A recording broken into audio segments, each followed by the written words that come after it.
ભારતીય ક્રિકેટ ટીમના મુખ્ય કોચ ગૌતમ ગંભીરે ગુવાહાટી ખાતે રમાનારી ત્રીજી ટી20 આંતરરાષ્ટ્રીય મેચ પૂર્વે સુપ્રસિદ્ધ શક્તિપીઠ કામાખ્યાદેવી મંદિરની મુલાકાત લીધી હતી. આ મહત્વપૂર્ણ મુકાબલા પહેલા તેમણે શ્રદ્ધાપૂર્વક માતાજીના દર્શન કરી આશીર્વાદ મેળવ્યા હતા. કડક પોલીસ બંદોબસ્ત વચ્ચે તેઓ નીલાચલ પર્વત પર સ્થિત મંદિર પરિસરમાં પહોંચ્યા હતા, જ્યાં મંદિર વ્યવસ્થાપન સમિતિ દ્વારા તેમનું અભિવાદન કરવામાં આવ્યું હતું.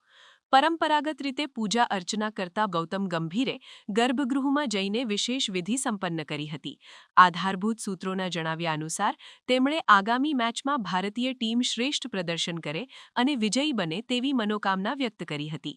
ગંભીરની ઈશ્વર પ્રત્યેની અતૂટ આસ્થા જાણીતી છે અને તેઓ અવારનવાર ક્રિકેટ શ્રેણીઓ દરમિયાન જે તે શહેરના પ્રખ્યાત ધાર્મિક સ્થળોએ દર્શનાર્થે જતા હોય છે.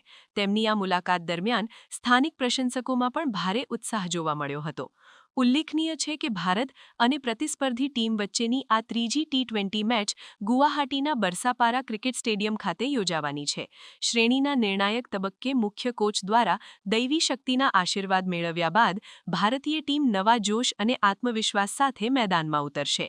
દર્શન કર્યા બાદ ગંભીર સીધા જ સ્ટેડિયમ ખાતે ટીમની પ્રેક્ટિસ સત્રમાં જોડાવા રવાના થયા હતા, જ્યાં તેમણે ખેલાડીઓને મેચની રણનીતિ અંગે જરૂરી માર્ગદર્શન પૂરું પાડ્યું હતું.